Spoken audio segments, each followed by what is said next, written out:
Ohai gozaimasu. Hajime mashite. Watashi no namae wa Jocelyn Vitali desu. Injeru de yonde kudasai. Watashi wa 42 歳です。Makati Cityから来ました。家族に私は一番目です。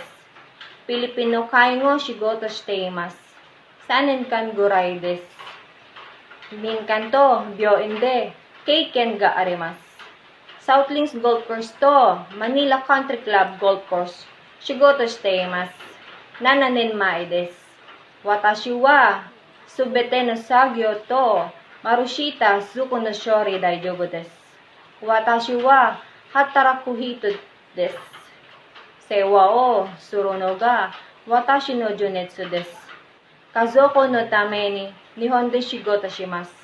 そして自分の家建てたいです。家族のために人生をあげたいです。私にチャンスをください。私は少し日本語の言葉をわかりました。よろしくお願いします。